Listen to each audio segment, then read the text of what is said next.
Hello दोस्तों, good afternoon. कैसे हो सभी लोग? सब ठीक ठाक है? चलो ठीक है। तो हमारा पॉलिटी चल रहा था। पॉलिटी में हमने कुछ पार्ट 3 स्टार्ट किया था, है ना, जिसमें हमने कुछ चीज़ें पढ़ी थी। चलो कुछ पूछा जाए, है ना। फंडामेंटल राइट्स, फंडामेंटल राइट, मौलिक अधिकार। मौलिक अधिकार कहाँ से लिए गए, जल्दी बताओ। कहाँ से लिए गए?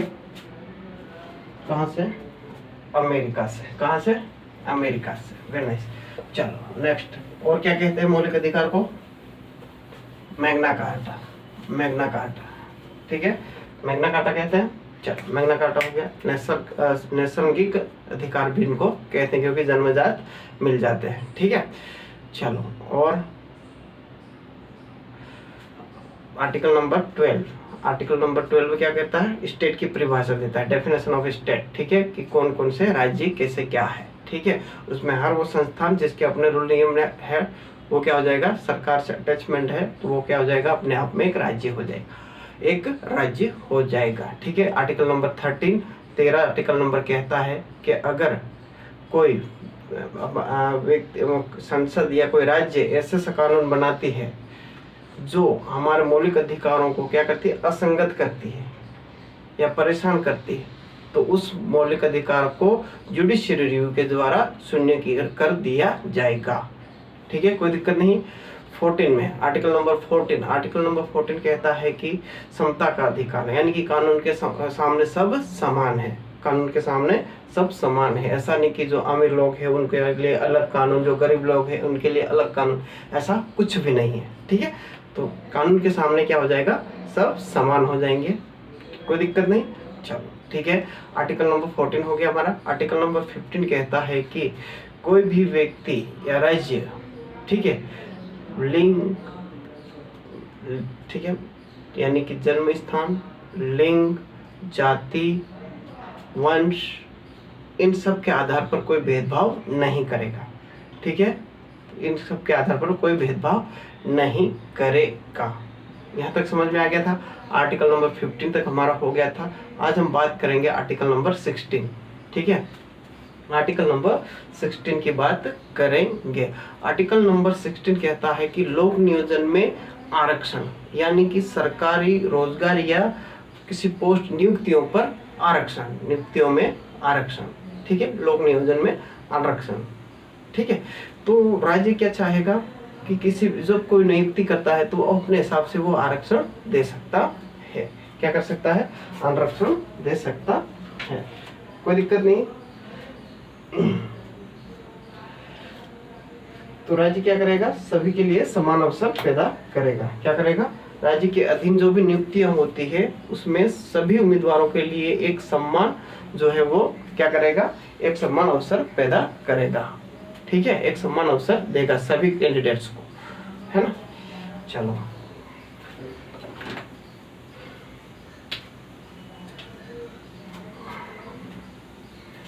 आर्टिकल नंबर 16 की बात करते हैं। तो आर्टिकल लोक नियोजन में आरक्षण, लोक नियोजन में आरक्षण, ठीक है, यानी कि सरकारी नौकरियों या नियुक्तियों में आरक्षण, ठीक है। आर्टिकल हमारा हो गया। आर्टिकल नंबर 60 एक कहता है कि राज्य के अधीन जितने भी रोजगार या नियुक्तियां होती है, ठीक है, राज्य के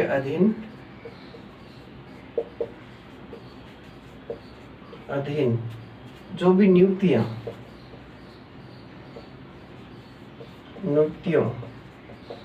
में सभी नागरिकों को समान अवसर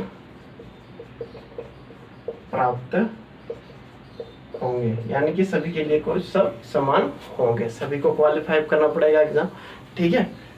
तो एग्जाम के बेस पर सभी को जो है अपॉर्चुनिटी दी जाएगी, ठीक है। क्या हो जाएगा? अवसर सभी के लिए, है ना, समान अवसर। कोई दिक्कत नहीं। यहाँ पर राज्य के अधीन नियुक्तियों में सभी नागरिकों के लिए समान अवसर की बात करता है, ठीक है। और अगला जो होता है article number 16 to article number 16 का जो 2 है वो कहता है कि अगर कोई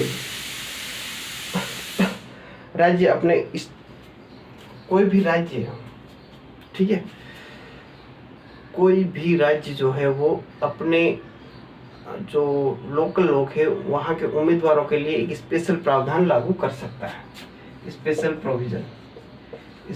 प्रोविजन ला सकता है। क्या कर सकता है? वहाँ के उम्मीदवारों के लिए स्पेशल प्रोविजन ला सकता है। राज्य स्थानीय उम्मीदवारों के लिए स्पेशल प्रोविजन ला सकता है। उसमें जैसे आ गया 7 सिस्टर में जो है मणिपुर आ गया, ठीक है, हिमाचल प्रदेश आ गया, है ना, मेघालय आ गया।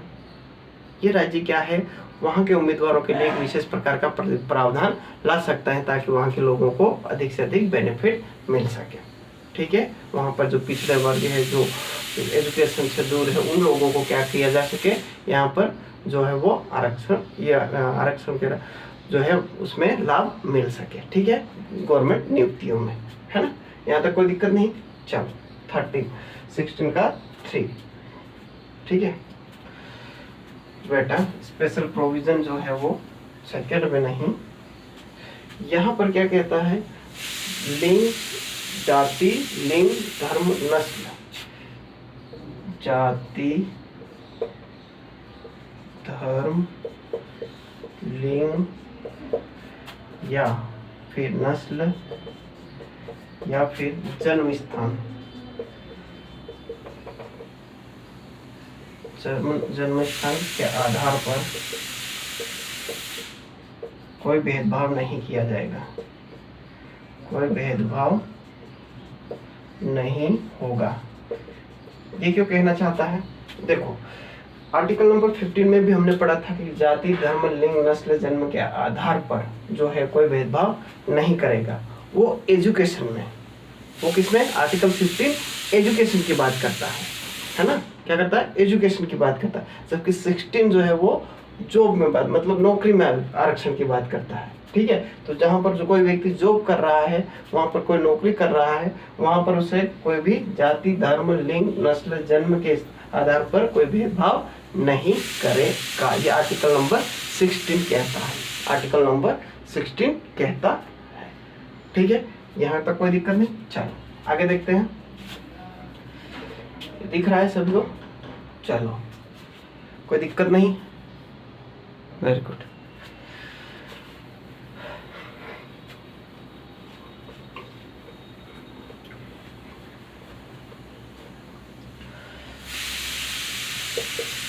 ठीक है, नंबर 3, ठीक है। कोई भी राज्य वहाँ के स्थानीय उम्मीदवारों के लिए क्या कर सकता है? स्थानीय उम्मीदवारों के लिए क्या कर सकता है? स्थानीय उम्मीदवारों के लिए स्पेशल विशेष प्रावधान ला सकता है। क्या कर सकता है? विशेष प्रावधान ला सकता है। तो रिवाइज करो, जल्दी रिवाइज करो। आर्टिकल नंबर 16 क्या था? लोक नियोजन, ठीक है। फर्स्ट क्या था? रोजगार में समान अवसर प्रदान करना, ठीक है, नियुक्तियों या रोजगार में समान अवसर प्रदान करना, फाइन, चलो ठीक है। अगला क्या था हमारा? 2 क्या था? जाति, लिंग, भेदभाव के आधार पर कोई भेदभाव नहीं होगा, ठीक है। जाति, जन्म स्थान, मूल वंश, रेशेस, नस्ल के आधार पर कोई भेदभाव नहीं होगा। चलो यहाँ तक कोई दिक्कत नहीं। अगला आता है हमारा, क्या आता है अगला? 13, ठीक है। कोई भी राज्य अपने स्थानीय उम्मीदवारों के लिए क्या कर सकता है? स्पेशल प्रोविजन ला सकता है। क्या कर सकता है? यहाँ पर राज्य क्या करेगा? स्पेशल स्थानीय लोगों के लिए विशेष प्रावधान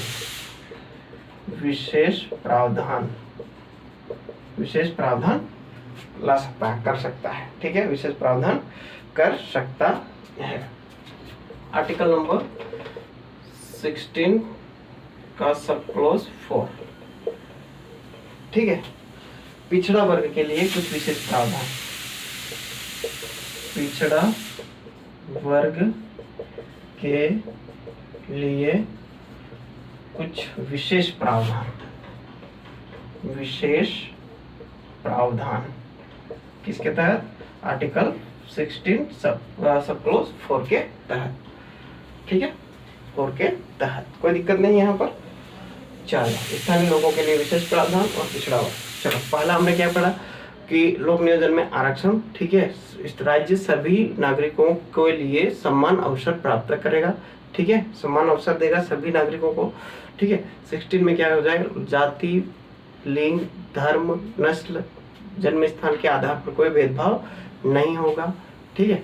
और जो राज्य है वो अपने स्थानीय लोगों के लिए क्या कर सकता है, स्पेशल प्रोविजन ला सकता है। फोर्थ में है कि पिछड़ा वर्ग के लिए भी कोई विशेष प्रावधान कर सकता है, ठीक है। यहाँ तक हो गया। आर्टिकल नंबर 17 की बात करते हैं, ये हमारा हो गया 16, ठीक है, 16 हो गया, कोई दिक्कत नहीं। चलो, अब हम बात करते हैं 17 की। आर्टिकल नंबर 17,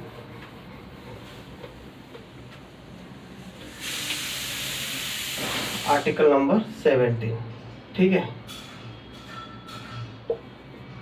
अस्पृश्यता का अंत, अस्पृश्यता का अंत, अनटचेबिलिटी, एंड ऑफ अनटचेबिलिटी, ये अबोलिश ऑफ अनटचेबिलिटी, ठीक है, अस्पृश्यता का अंत। आर्टिकल नंबर 17 कहता है कि कोई भी व्यक्ति किसी सार्वजनिक स्थान पर छुआछूत की भावनाओं से आहत किसी को नहीं पहुंचाएगा या छुआछूत की भावना नहीं रखेगा किसी के प्रति, ठीक है। किसमें कहा गया है, आर्टिकल नंबर 17, ठीक है। जो SC ST के लोग रहते, SC ST लोग होते हैं, इनके साथ अधिकतर ज़्यादातर क्या हो जाता है, अस्पृश्यता का भेदभाव और छुआछूत की जो है घटना बहुत ज़्यादा होती रहती है, जिसके कारण इनके लिए ये आर्टिकल बनाया गया है, जिसके तहत आर्टिकल नंबर 35 के तहत इनको जो है सजा का प्रावधान है। क्या है, आर्टिकल 70 ये जो है 35 के तहत इनको सजा का प्रावधान है, ठीक है। इनके तहत जो है SC ST act, atrocity act, SC ST atrocity, ठीक है, क्या हो जाएगा, एट्रोसिटीज एक्ट 1980, क्या है, 1989 आया था, ठीक है, जिसके तहत क्या हो जाएगा, अनुसूचित जाति अनुसूचित जनजाति अत्याचार अधिनियम 1989 के तहत उनको सजा का प्रावधान है, ठीक है। अगर कोई छुआछूत करता है किसी व्यक्ति से या इस प्रकार से उनका बिहेव करता है उसके हिसाब से, ठीक है, तो क्या हो जाएगा, यहाँ पर अस्पृश्यता का अंत हो जाएगा, ठीक है। अस्पृश्यता मतलब किसी के प्रति कोई छुआछूत की भावना नहीं रखना, सभी समान है नागरिक, सभी के साथ सम्मान व्यवहार करना है, ठीक है। चलो, पहले होता था लोगों को पानी नहीं पिया जाता, पानी नहीं दिया जाता था, है ना, तो इस प्रकार से चीजें अब इस आर्टिकल के तहत क्या हो जाएगी, खत्म हो जाएगी। अगर ऐसा कोई करता हो पाया गया है तो उनको आर्टिकल 35 के तहत जो है सजा का प्रावधान है, एट्रोसिटी एक्ट 1989 के तहत, कोई दिक्कत नहीं। चलो, ये हमारा हो गया 17, ठीक है, 7। आगे देखते हैं, उपाधि का अंत, उपाधि का अंत, ठीक है, abolition of titles, abolition of titles. अगर टाइटल्स की बात करें तो इंडिया में कोई भी व्यक्ति या कोई भी नागरिक भारत का उसके सामने अपना टाइटल यूज नहीं कर सकता है।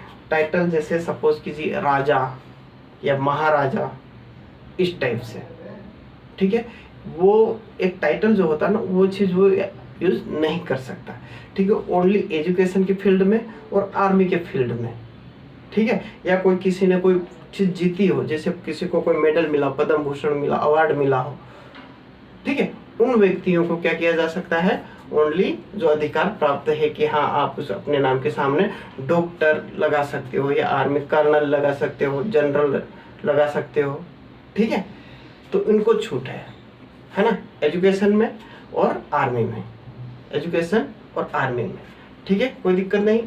तो क्या हो जाएगा यहाँ पर, उपाधियों का अंत, उपाधियों का अंत हो जाएगा। क्या हो जाएगा?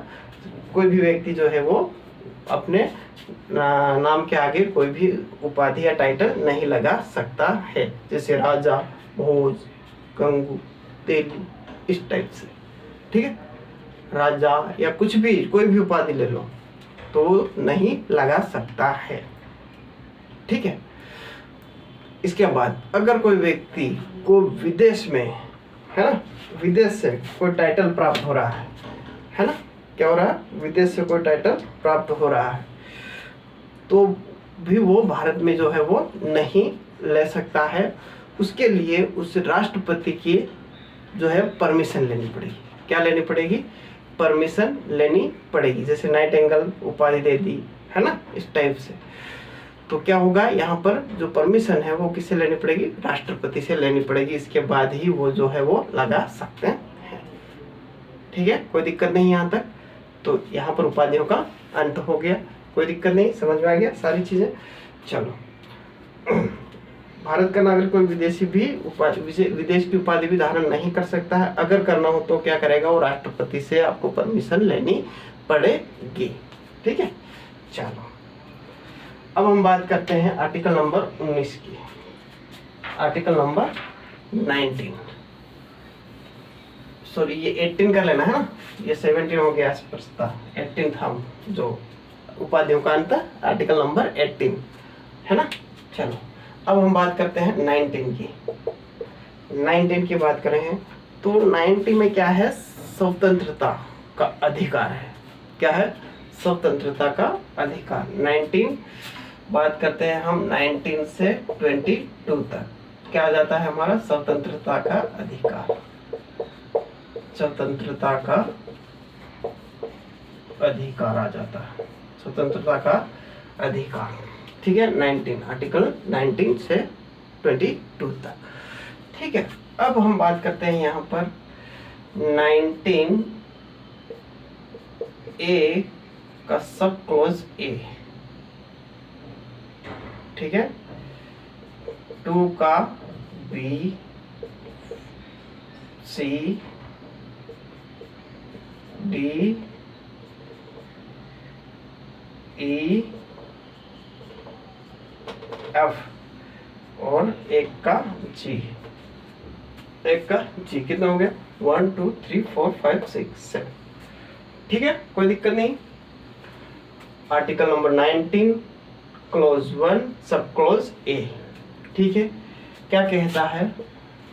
अभिव्यक्ति की आजादी, एक्सप्रेशन, फ्रीडम ऑफ एक्सप्रेशन। किसी भी व्यक्ति को किसी भी प्रकार की जो है अभी आज़ादी है, किसी भी प्रकार के बोलने की आज़ादी है।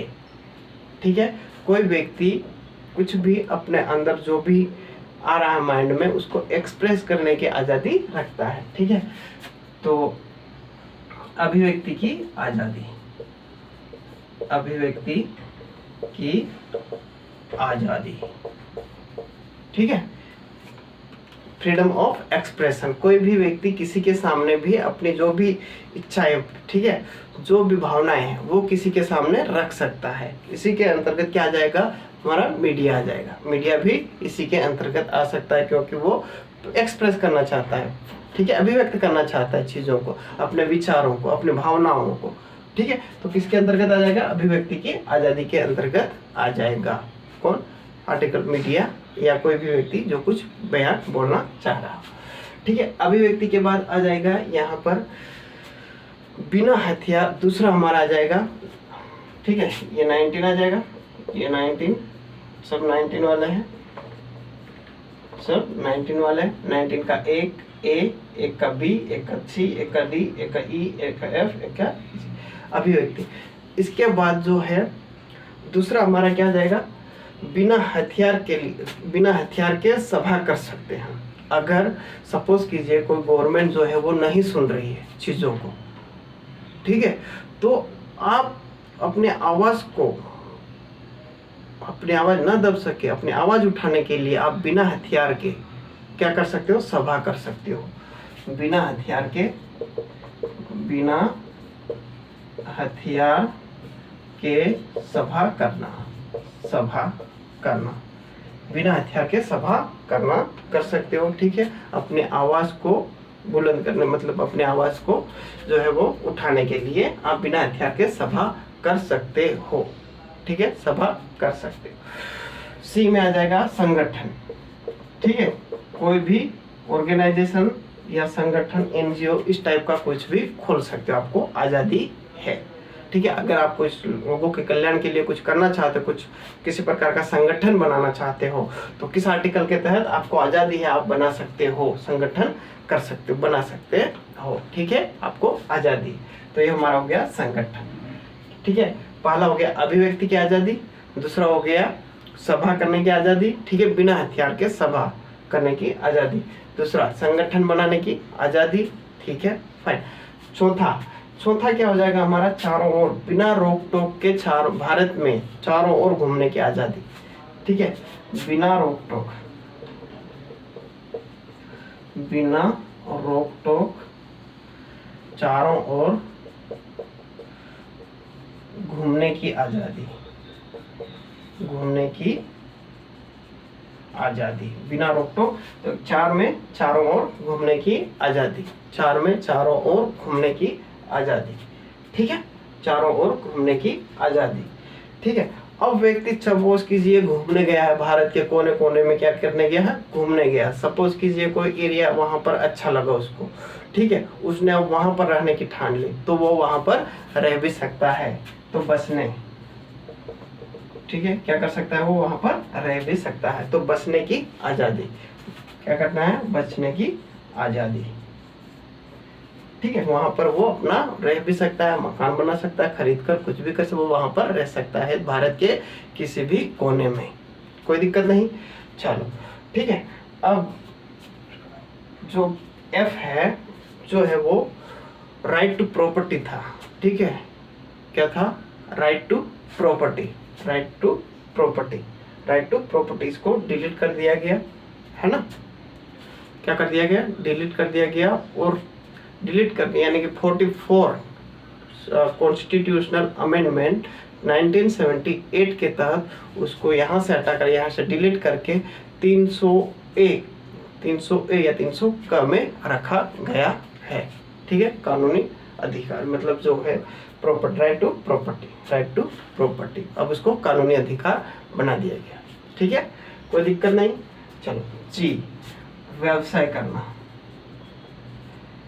आप भारत के किसी भी कोने में अगर घूमने जाते हो, वहां पर चीज़ों को आप अच्छे से समझते हो, आप किसी भी प्रकार का जो है व्यवसाय कर सकते हो, या आपको आज़ादी है।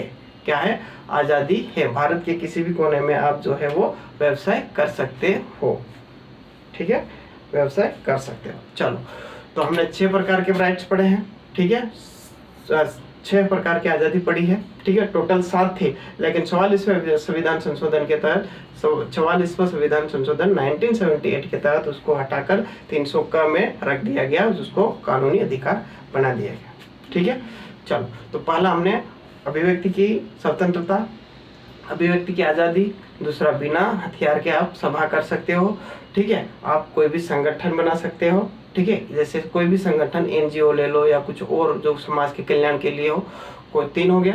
4 हो गया, आप देश के किसी भी कोने में घूम सकते हो, फ्री तो नहीं, लेकिन बिना रोक टोक के आप कहीं पर भी घूम सकते हो, आपको कोई वीजा या इस टाइप से कुछ नहीं लगेगा, है ना। ठीक है, ये हो गया। 4 हो गया।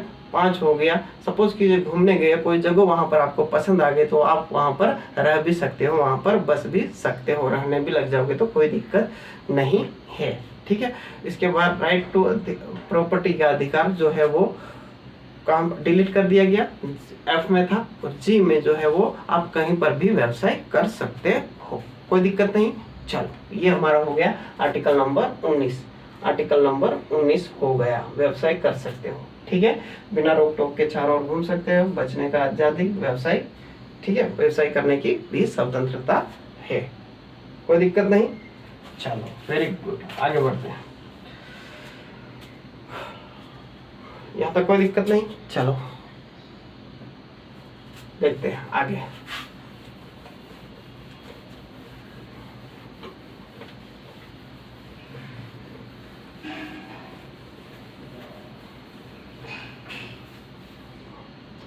बात करते हैं आर्टिकल नंबर 20 की। आर्टिकल नंबर 20, ठीक है। आर्टिकल नंबर 20 कहता है अपराधों में दोष सिद्धि के संबंध में संरक्षण। अपराधों के दोष सिद्धि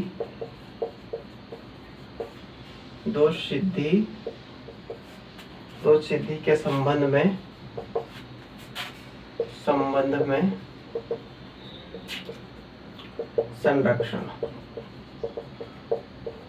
संरक्षण, ठीक है। अपराधों के दोष सिद्धि संबंधों में संरक्षण, ठीक है। आर्टिकल नंबर 20 का ए, ठीक है, 20 का एक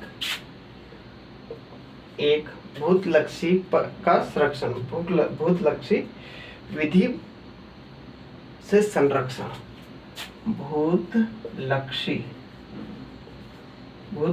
विधि से संरक्षण, ठीक है। 20 का दूसरा जो है सपोज आ जाएगा दोहरी सजा से, दोहरे दंड से संरक्षण, दोहरे दंड से संरक्षण। 20 का जो है थर्ड वो है कौन सा आ जाएगा, दोहरे दंड से स्वयं के विरुद्ध गवाही से संरक्षण, स्वयं के विरुद्ध गवाही से संरक्षण, ठीक है। अब भूतलक्षी विधि से संरक्षण, हमने पहला शुरू में भूतलक्षी विधि से संरक्षण इसके बारे में बात करेंगे, ठीक है। अगर हम इसकी बात करें तो क्या हो जाएगा, भूतलक्षी है ना। भूतलक्षी मतलब ये हो जाएगा कि किसी व्यक्ति ने कोई अपराध किया है, क्या किया है, किसी व्यक्ति ने कोई अपराध किया है, ठीक है। तो अपराध किया था, हम मान लेते हैं 2012 में, ठीक है। कब किया था, 2012 में कोई अपराध किया था।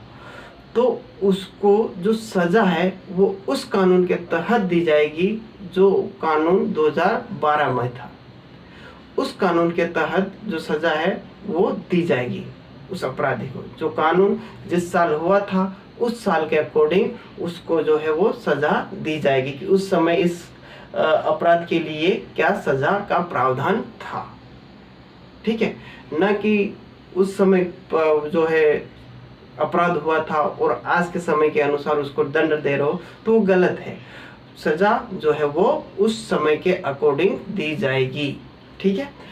क्या हो जाएगा, भूतलक्षी विधि से संरक्षण, समझ में आ गया होगा, ठीक है। जिस समय आपने क्राइम किया उस समय के अकॉर्डिंग आपको जो है वो सजा या दंड दिया जाएगा, ठीक है, ना कि प्रेजेंट के हिसाब से, कोई दिक्कत नहीं, ठीक है। दोहरे दंड से संरक्षण, 20 का सेकंड कहता है दोहरे दंड से संरक्षण। दोहरे दंड से संरक्षण मतलब ये कि आपने कोई एक क्राइम किया है, ठीक है। सपोज कीजिए आपने एक क्राइम किया है, तो एक क्राइम की, एक अपराध की आपको एक ही सजा दी जाएगी। क्या दिया जाएगा, एक ही सजा दी जाएगी, ना कि एक से ज्यादा, ठीक है। तो क्या करेगा ये, दोहरे दंड से संरक्षण कर रहा है, दोहरी सजा से हमें संरक्षण दे रहा है किसी अपराधी को, ठीक है। तो एक अपराध ही एक सजा, एक अपराध ही एक सजा, किसके तहत, 20(2) के तहत, ठीक है। 23 के तहत स्वयं के विरुद्ध जो भी अपराध है वो स्वयं के विरुद्ध गवाही नहीं दे सकता, ठीक है। स्वयं के विरुद्ध जो भी अपराध व्यक्ति है वो स्वयं के विरुद्ध गवाही नहीं दे सकता है। और ऐसा कहा जाता है कि कोई भी व्यक्ति अगर जब तक उसको कोर्ट डिक्लेयर अपराधी डिक्लेयर नहीं कर दे, घोषित नहीं कर दे, तब तक वो अपराधी नहीं होता है, ठीक है, कोई दिक्कत नहीं। चलो यहाँ तक समझ में आ गई होगी चीजें, बहुत आसान तरीके से हमने पढ़ा, ठीक है। एक बार रिवाइज कर लेते हैं। आर्टिकल नंबर 16 में लोक नियोजन, यानी कि आपको नौकरी या रोजगार नियुक्तियों में आरक्षण मिलेगा। 70 अस्पृश्यता का अंत। 18 उपाधियों का अंत। 19 स्वतंत्रता का अधिकार, जिसमें हमने 6 प्रकार के अलग अलग पढ़े हैं। अभिव्यक्ति की आज़ादी, सभा करने की आज़ादी, संगठन बनाने की आज़ादी, चारों ओर घूमने की आज़ादी। पांचवा जो हमारा होता है वो बचने की आज़ादी। छठा जो होता है वो प्रॉपर्टी का राइट जो होता है उसको अलग करके 300 का में रख दिया। सातवां जो होता है हमारा कौन सा होता है, आप कहीं पर भी व्यवसाय कर सकते हो।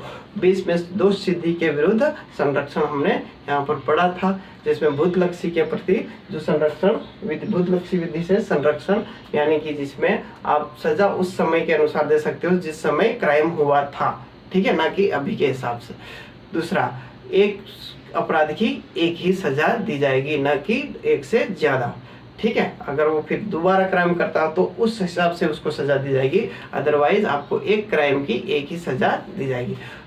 तीसरा हमारा आता है यही कि आप खुद के, जो भी अपराधी है वो खुद के खिलाफ कोई गवाही नहीं दे सकता है।